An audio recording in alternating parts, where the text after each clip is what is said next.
Hello, everyone. This is nothing but the Raw Truth podcast. Here I am, your host tonight, Dr. Bruce A. Smith, here in the studio of BVS Productions, here in the heart of West Memphis, Arkansas. We are so excited to have you tonight. Tonight, we're going to have two special co-hosts with us tonight. The first one is none other than Phyllis Knight from Mansfield, Texas. And the other co-host tonight will be James Collins from Sacramento, California. We're going to give them a moment to get online and get ready and get set to talk about this topic tonight. We're going to talk about voter registration and the need for early voting. We are so excited to have them here. They're getting online now, and we are so excited to have this topic tonight and that they consented in their busy schedule to come online and be part of this podcast. Nothing but the raw truth. Come on, come on, come on. We are excited tonight. We are so excited to have you tonight, and we have so much going. And yes, I see that we have one of our guests online, and we are waiting for the other one. Phyllis, are you there? Yes, I'm here. All right. How are you doing tonight? I'm doing great. How are you today, Dr. Smith? I'm doing pretty good. Ready to get this thing going. We're going to go ahead and get started while Mr. Collins is trying to get logged in and get everything going. We are just excited about being on the podcast tonight to talk about this thing of voter registration and discussing the need for us to vote early and not wait to the last moment. We are in some tough times as we live in today. And if we don't go ahead and get started and get in there and get ourselves ready to vote, we're going to be in trouble. It doesn't matter who you vote for, but we need to vote. There was a time when women couldn't vote. It didn't matter what color your skin was, you couldn't vote. But now they won the right to vote, and now we have the right to vote. So now we need to exercise that right to vote so we can get each and everybody involved in this thing, so that after the elections are over and all the people that are put in their prospective places, we won't have nothing to complain about because we've been done our part. What you think about that, Ms. Knight? Exactly. Yes, this is the time that if you haven't never voted before, you need to vote this time for sure. You need to make your vote count. So, no vote is too small. Every person's vote count. And, like you said, so many people have, you know, uh, marched and everything else for us to have a right to vote. So, we need to exercise that right. That's our right to vote.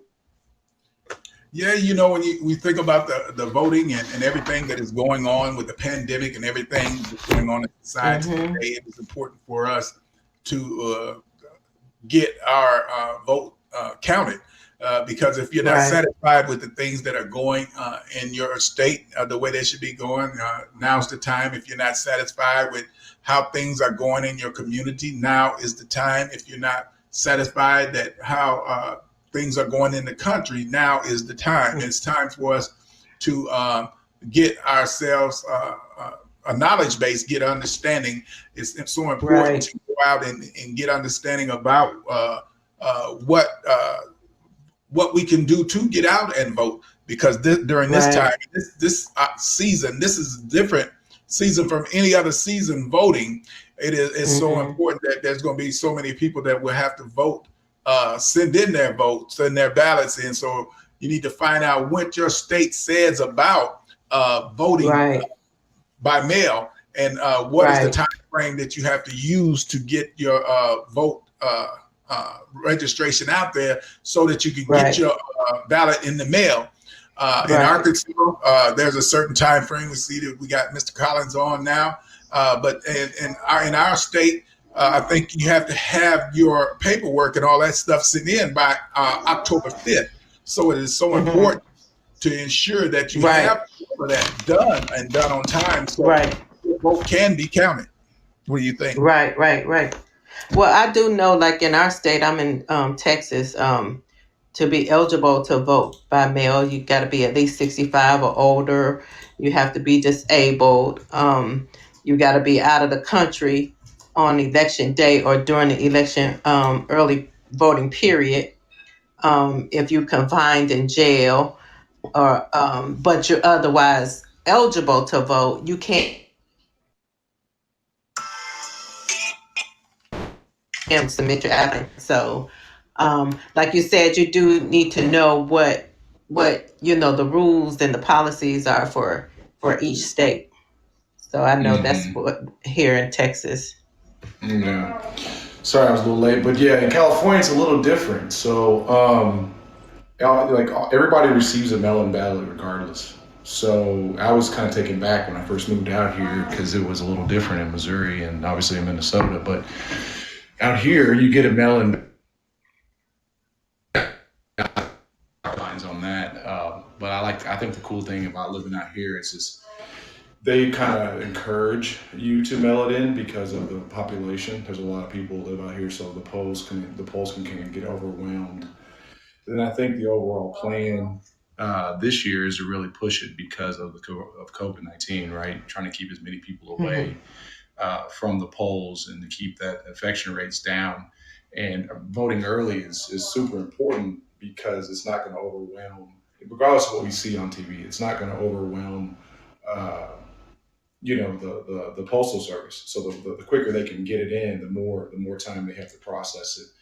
And I think that's part of the reason why there's such a strategy and people talking about it is because voting early really does ensure, that you're going to vote. One thing that I did want to bring up too is I don't know, this year out of all years, voting to me, this is just an opinion, it should be a national holiday. Like there should be nobody going to work on that day, right? Like all polls should be open to where everybody's able to vote. There's no suppression, and I think that will change over time. But just really understanding why voting is important and how your state works sets the stage. Or it's kind of like a tradition at that point.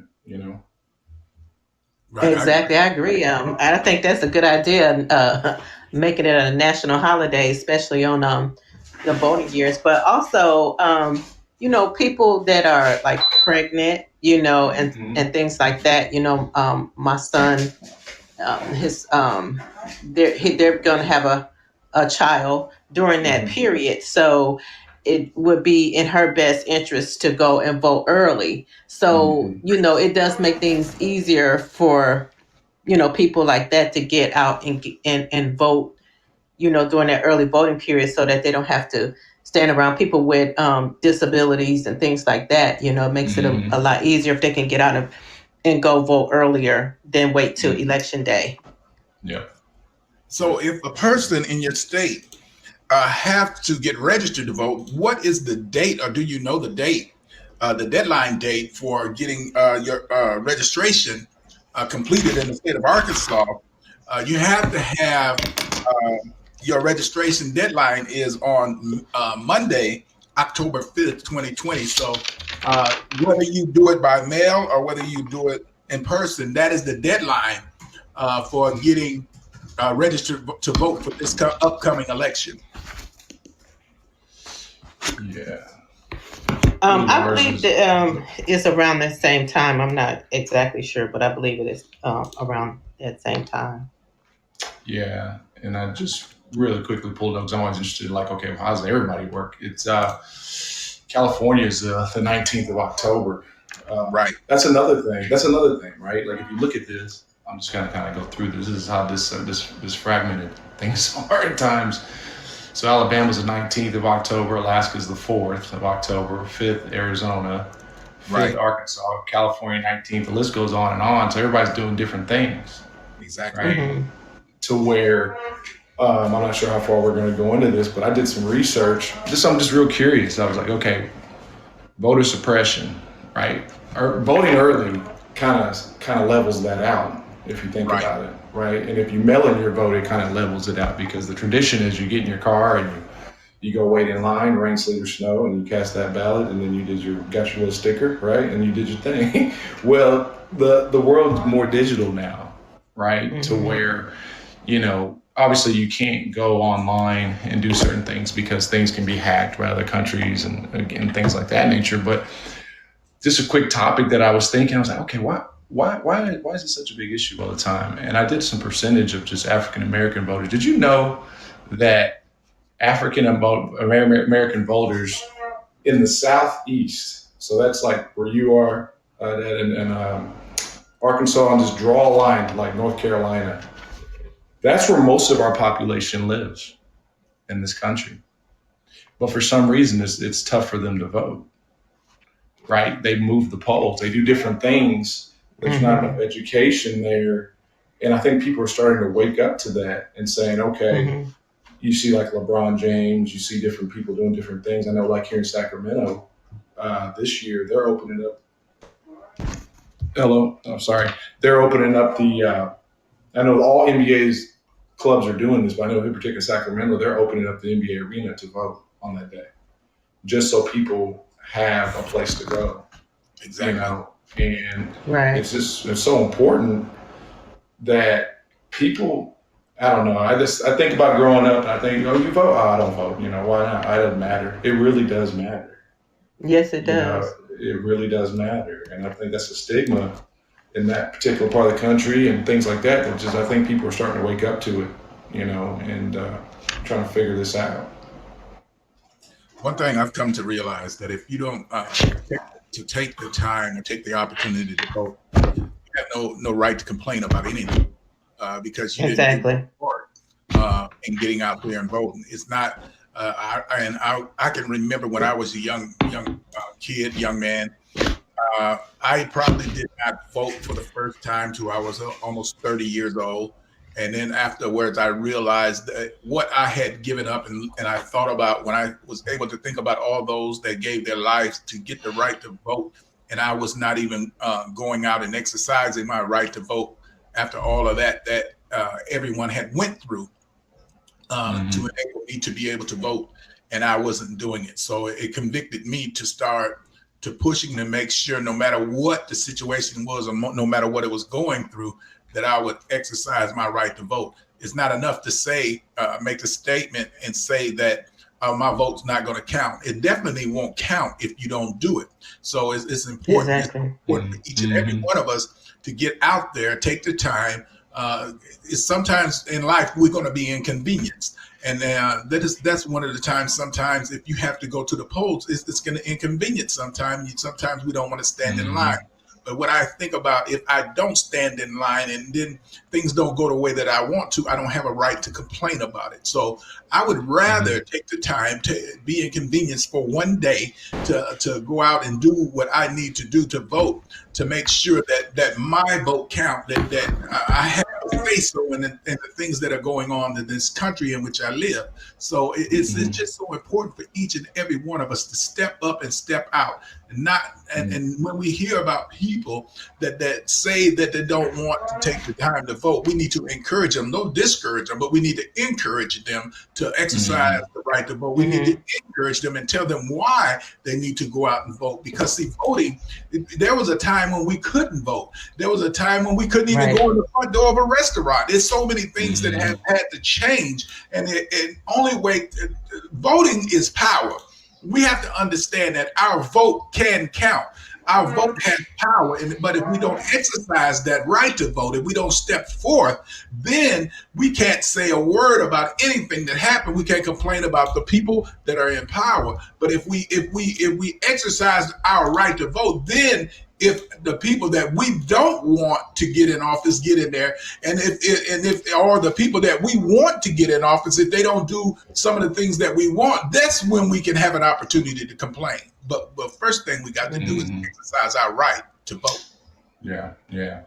One thing I'd like to add to that is, we treat voting like at the Super Bowl. We vote every 4 years, right?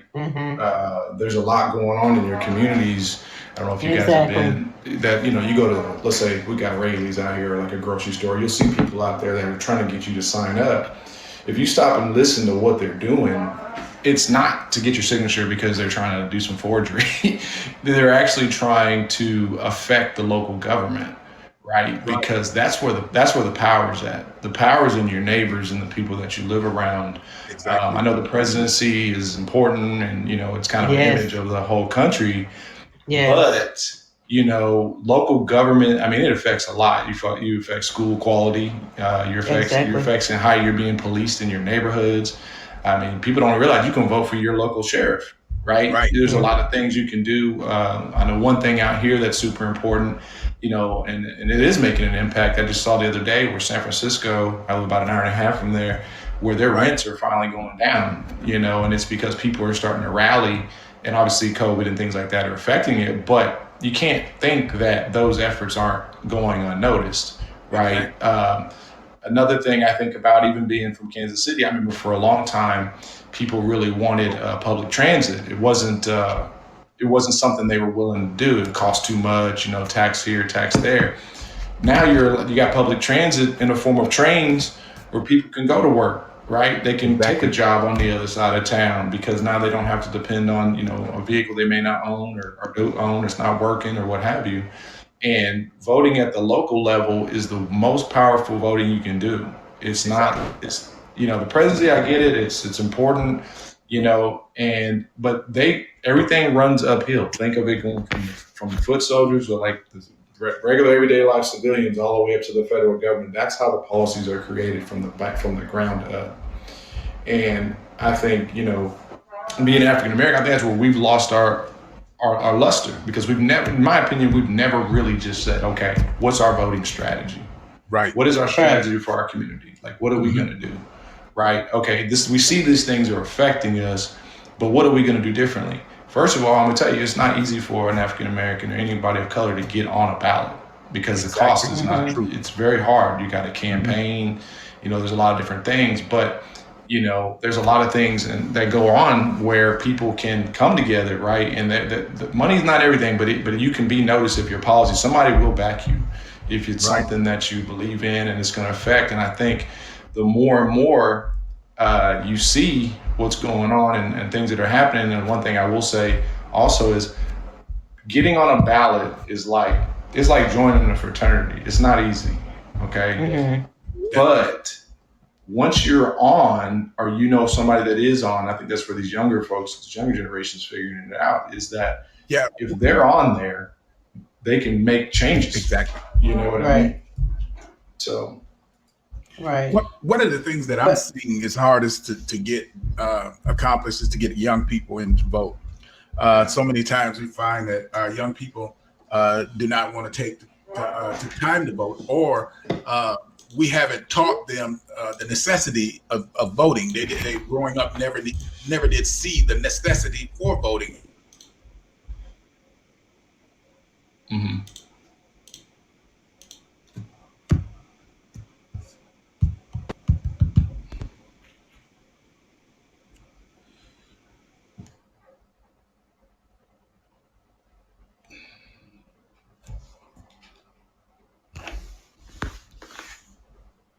That voting is not just a right, but it's a privilege to be able to vote, because there was a time when we couldn't, when we can't take these things for granted. So it's important that we push, we say the things that's going to be inconvenient sometime when people don't want to hear it. But we need to give them what they need to equip them so they'll understand that as they grow up, because they're going to be the ones that's in control of the world at that time. So they need to get out and realize the understanding that voting is a necessity. Right. And I just, want to piggyback on what James was saying, like voting on a local level. When we vote locally, we're voting for like the housing developments, for, multi homes, like apartment complexes, and for our tax revenue for new restaurants and retail developments, like you said, the schools and the the colleges and parks. So we're not just voting, just like you said, we have to make sure that we vote, in between the every 4 years when we're voting, on a local level too, because sometimes we wonder why our taxes is going up. And then sometimes we don't even understand, we don't even realize, when we see a new stadium or something, being built, you know what I'm saying? We wonder why our property taxes going up. But we don't Hmm. vote, we don't get involved in things on the local level. We just, Right. like you said, we make it like the Super Bowl, like you said, James. We make it Right, like every right. 4 years. But we Hmm. have to get a little more involved in things so that we Hmm. I don't you know. know about any of which. Excuse me. Go ahead. I don't know about anybody else, but over the years, when Hmm. I growed up, I just have to look at myself. When I growed up, I never heard my parents talking about voting. I never heard them talking about going out to the polls. But I do understand some of their situation because they were in the age where there was a time where they could not even vote. So, but Hmm. now at the age that I am, and my children are, and everybody in my family is, uh, there is a necessity to to press upon them that they need to vote. They need to take that opportunity, take that time, because when we look at things, that the way things are going in America today, when we look at what's happening to Right. our black men and women today, when we look at how even on the job, you think about it. If we don't take an opportunity to vote, then the things that we need to get in place won't happen if we don't take the time to press and get the right people in Right. place. When I think about this. We looking at all this thing, this racism that is going on, and Hmm. they're trying to suppress it. Think about it. If they doing it in broad daylight, think about what's happening in HR, on the jobs, Right. and all these other situations. So if it can Yes. happen there in broad daylight, kneel on somebody's neck, and nothing Yes. happens, think about what's happening behind the scenes for our black men and black women trying to get jobs or stay on the job, and they last hired first fired. So we got a lot of things that we have to look at if we want Right. things to change. We have to be advocates of change. We have to step out and recognize. We have to have a passionate push for change, and not in just Hmm. in our home, in our community, in our state, and in our country. So if we want change, we have to be advocates of change. We have to push it ourselves. We have to be Yes. part of the push to make change Right. happen. Yeah, you just basically just said why young people need to vote.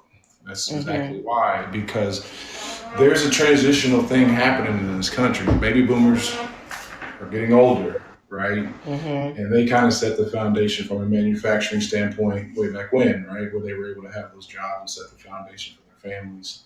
And they've been able to live off that for a while.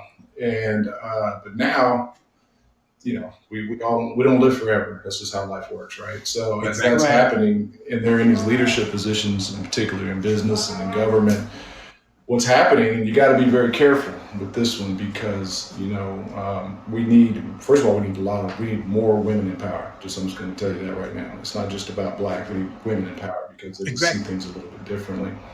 But Hmm. what's going to happen if we don't get people in those positions is they're just going to hand it over to their wives and husbands, Hmm. right? And so it's just going to continue the cycle.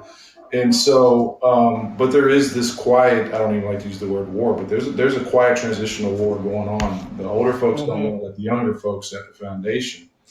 And so they're trying to extend things through law, right? Through different things to make it, like if I write a bill today and I sign it for Hmm. 10 years, guess what? You can't touch that for 10 years. That's just how it Right. works. And so Right. a lot of things can happen within those 10 years.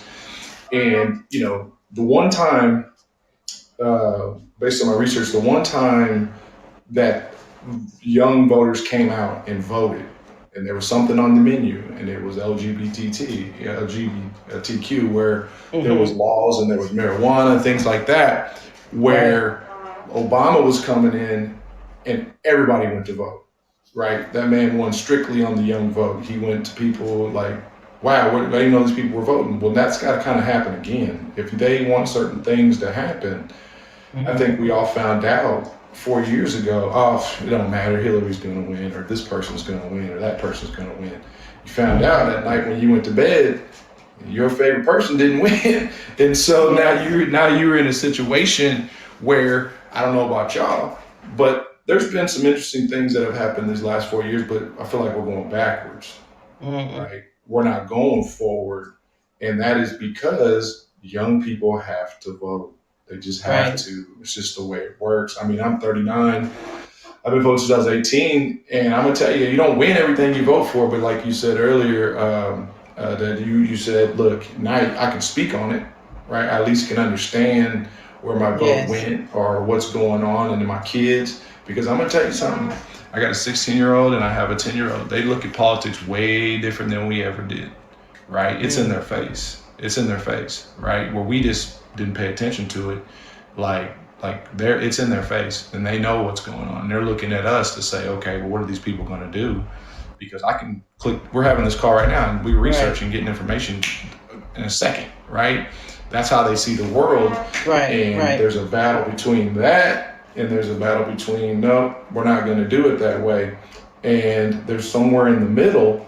And personally, I feel like this is the middle ground. This coming up on the 4th, and what's going on in our local communities, this is the middle ground. You know, it's very important that when we go to vote, we take somebody with us. You check on them, make sure, hey, did you vote? If you're in church, wherever you're, hey, did y'all vote? You need to know how to vote. You know, here's a register to vote, you know, whatever there is. I saw something pretty cool the other day. I think I sent it to you, Dad, where people are wearing T-shirts where you can just scan it with your phone and register right on the spot, right? Off your T-shirt or off your sticker on your phone or what have you. And I sent it out to my buddy in Minnesota who owns a barbershop, has a lot of people coming in. That's what he's working on, another African-American gentleman. He's like, I'm just trying to get as many people to vote because there's still this stigmatism that it's just not going to matter. And it does matter. It matters a lot, you know, and because there's just so many things going on. I've had the privilege of being all over this country in business. And I'm going to tell you, I was in Baltimore, probably about 4 months ago. But not longer than that, probably about 6 months ago. And I've been everywhere. And I'm going to tell you, like, redlining is a real thing. That's still in place. I don't know if you know what redlining is, but redlining basically was a set of laws that was created out of the Great Depression. Exactly. And there was no money in this country, right? Mm-hmm. So what happened was whenever they got back to post, recession, the banks didn't have a bunch of money just to hand anybody. So they basically went to these cities. We probably all live in them, right? Where they live in these cities where they color coded. They literally took out a map and they color coded, and that's how suburbs were actually created. It would be red, yellow, and green. The green folks, right? We won't get into race, but it's pretty obvious. You get into who would get the money. These are the people that we know would pay back. These are hard workers. They had a good job before. They were able to bounce back. If you think about it, we're kind of in COVID. We're in that right now. Right. So then you go into the yellow, where these people were a little bit more high risk. So if you think of money or you think about risk, there's always high, medium, low, right? And then how am I going to get my money back? And then you got the red. That's where our, like for a better word, ghettos, things like that are actually where they exist today, right? And what happens is they're policed differently. Exactly. Well, a lot of these cities are still under those redlining laws, and they haven't even changed. And if they have changed, they've tweaked it here and there. It hasn't really. But I'm telling you, it's not right that I can go to Kansas City, and I can use Baltimore as an example as well.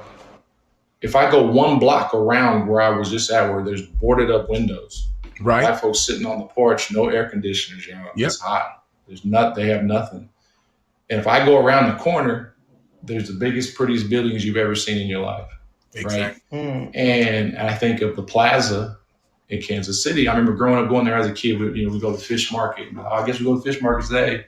But I always wondered when I was a kid, I was like, man, why is it that it's really, lack of a better term, it's not pretty, right? There's you can see there's people that don't have jobs. You can see things going on. But then as soon as I go about another mile down here, I mean, wealthiest people you'd ever seen. There's a hidden wall right there that you can't see that's being policed, and they won't let those people. They won't let that happen. That has to change. That has to change. It has to change because that's not right. But that only way that's not going to change. It's not going to change because you get a gun and you go out and you riot. That's not going to change it. Right. What's going to change it is voting. That's the only way it's going to change is if you vote and you vote locally and you understand what's going on. Like, you right now, I bet you took a quiz and said, okay, what does Trump represent versus Biden? Right. Probably couldn't tell you. Couldn't even tell you. Right. Exactly. But they're both not perfect. I'm going to tell you that right now. Right. And you got to know, what you're voting for. Exactly. And what are they going to do to affect that community? Because right now the spotlight is on hard. And it's a matter. Go ahead.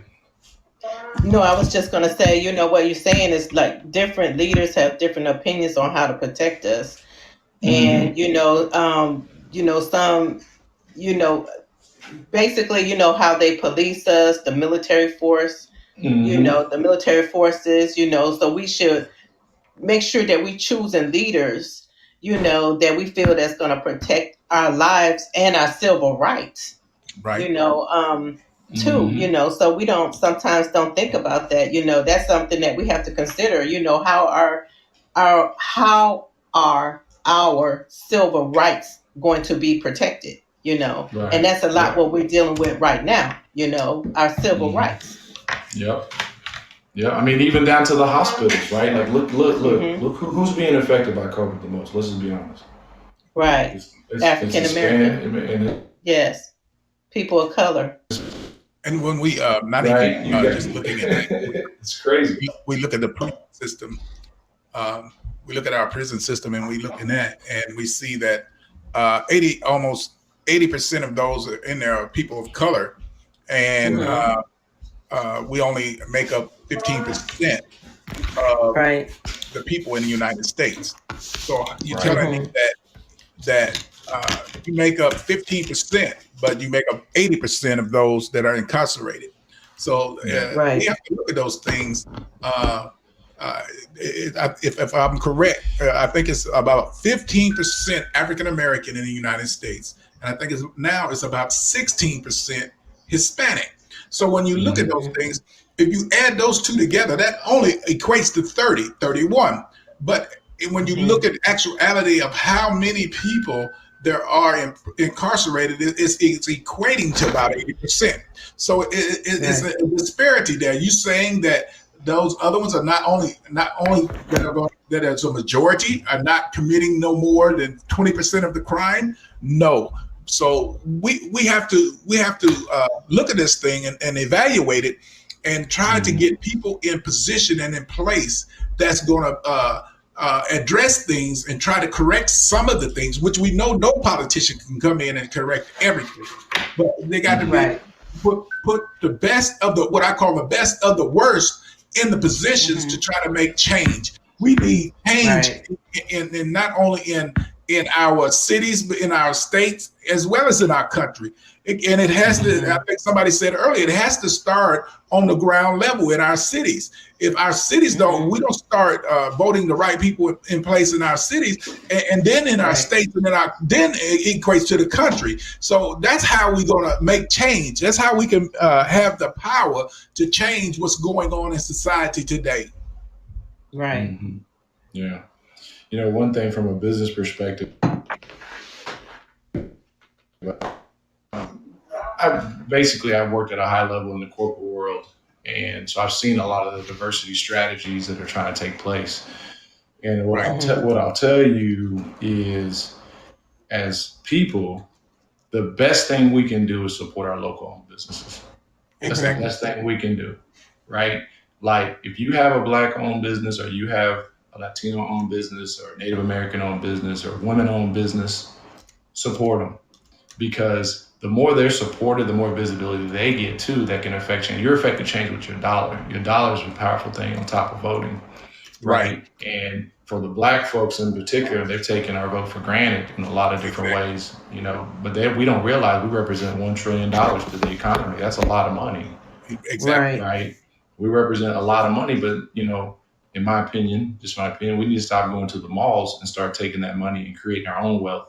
Right. And actually putting it in local people's pocket, because locally they are influencing, they have networks of people, right? And figuring out how do you affect your network of people, you got to start with your dollar where you put it too, because that starts a conversation, Right. right? And so I think as things kind of turn around, I think people hopefully will realize too that, everybody wants Gucci, but why you got to get Gucci when the man down the street's making better than what they are? Right. Right. And he's just right around the corner from you, and Yes. he's in your community. He's in your local churches, or she's in your local churches, and they're in your, they go to the same post office. You go everything, and that is very powerful, because when you start shifting that dollar, people wake up and they listen. Exactly. And they start saying, okay, what's going on? And that's how you create kind of a strategy, because, like I said, these boards, they do want to get diverse. Some of them don't even know how to get diverse, right? They don't know how we're going to do it. But the reason why they're getting diverse is not necessarily from a cultural perspective, is to grow that business. Don't ever forget that, right? Because they know that with that diverse thought in the room, not only is it going to be better for HR or what have you, because we look at it like that, but what they're trying to do is the people that can figure that out the quickest, they're going to be around. But if you don't figure that out, your business ain't going to work. So while you have this power, as people, it's important you seize that opportunity, and it starts with that dollar. Where are you going to put that dollar? Are you going to go, to the local food market? Or are you going to go over to this other place? There's a lot of things that go behind the scenes of how those businesses got there to begin with. So how you support and how you go about things, it affects change. It really does. And I think as more, one thing that I like has happened is the athletes are finally speaking up. Exactly. If you look at our history in the United States, typically things happen because athletes are able to, and they try to shut them up. They really do. Shut up and dribble. That's like one of the worst things I've ever heard in my life. No, we're not going to do that, right? We're not going to do that. And so, here's a question I would like to pose, and this is something always been in my mind. I never had a forum like this to kind of bring it out. Do you think racism starts at the top or at the bottom? People in the street or at the top, meaning like government? I honestly believe it starts at the bottom, and then it works its way up.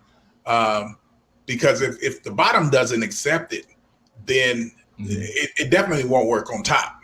So because the ones that's on the bottom are the ones that's doing the work.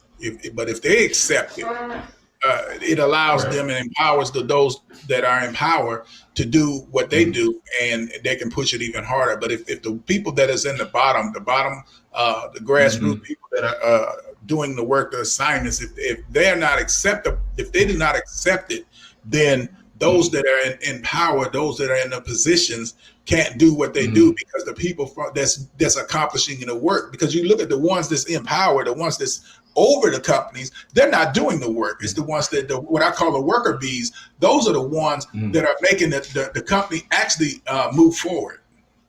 Right. I agree. I agree that people, that racism, starts at the bottom. However, I believe that if you have a racist, leader, or, someone, in other words, a person who is over a company, I'll just say it in that sense, can affect more people being racist than just me, myself. I can only affect those few people around me. However, a person who is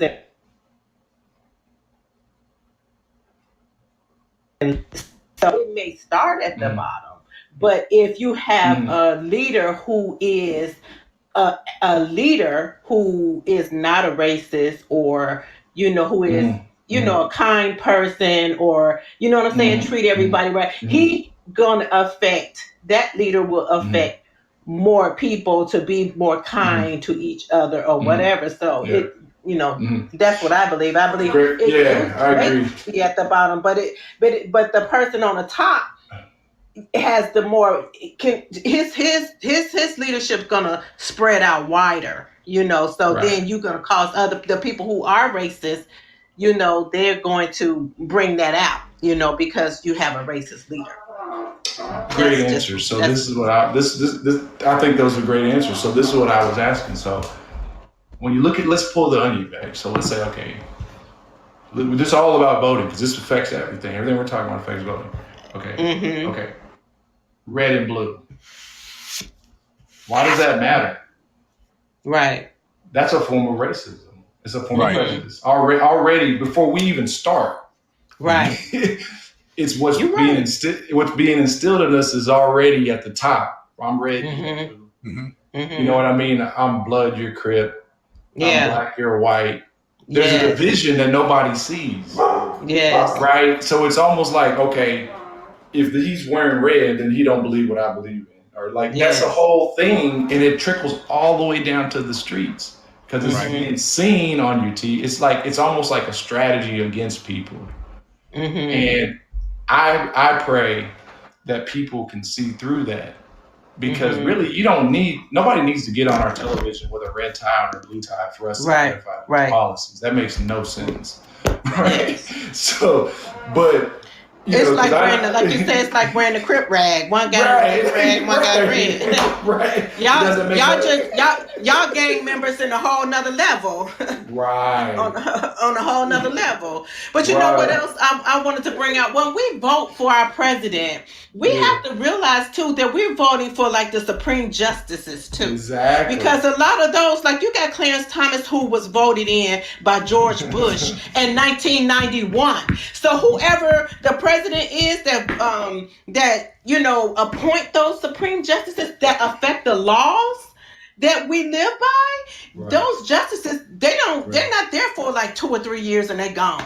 They're there for a long time. Clarence Yep, Thomas been it's a been lifetime. yes, he's been there since my youngest son was even born.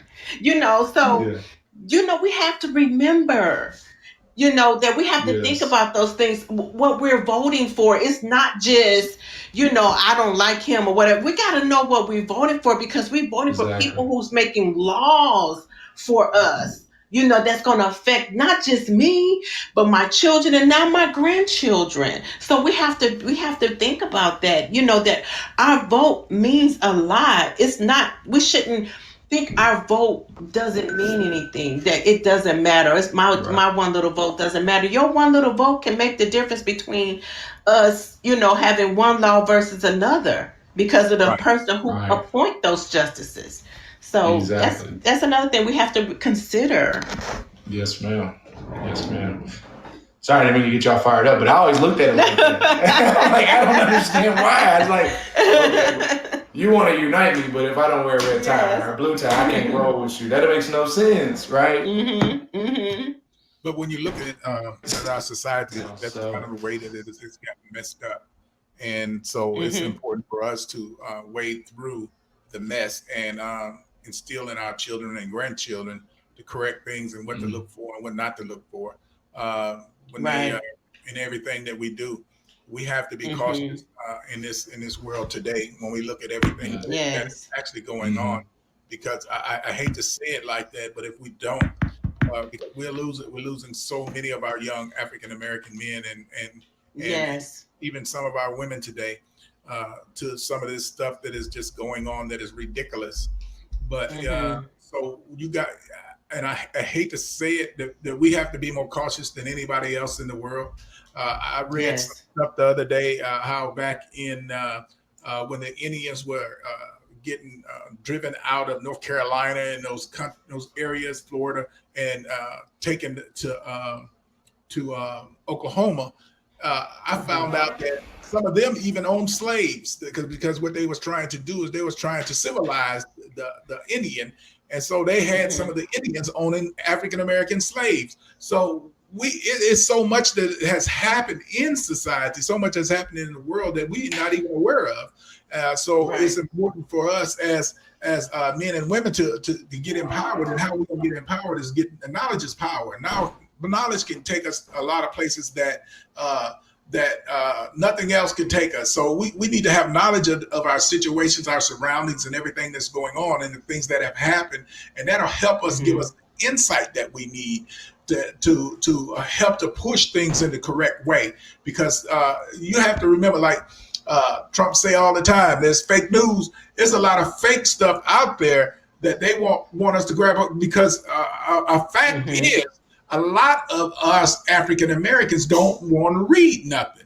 So we have to get empowered so we can get our people to reading and get the information out there that needs to be out there so we can be have the economic impact that we need to. Because if we keep our money circulating in our communities, it's going to have an effect. I think James said earlier that it's over $1 trillion a year. So when we look at that, $1 trillion is a lot of money. And if you take that out of somebody else's hand, they're going to listen to you. They're going to pay attention to what you say. When you say something, they're going to say, yes, sir. Because what you're doing is you're hurting them. So what we got to do is circulate our money and start patronizing African-American businesses. If we start doing that and everything, we think, I don't know why we got it in our head that we got to have a new car every 2-3 years. But what we have to do is start paying cash for those cars and then that cut out the interest. And when we pay cash for that car and cut out that interest, then the man loses that money and he got to pay attention. And when you pay cash, you're going to get it cheaper. So what's going to happen? The price is going to come down because you're not allowing them to do what they've done to us in the past. That's right. But we are getting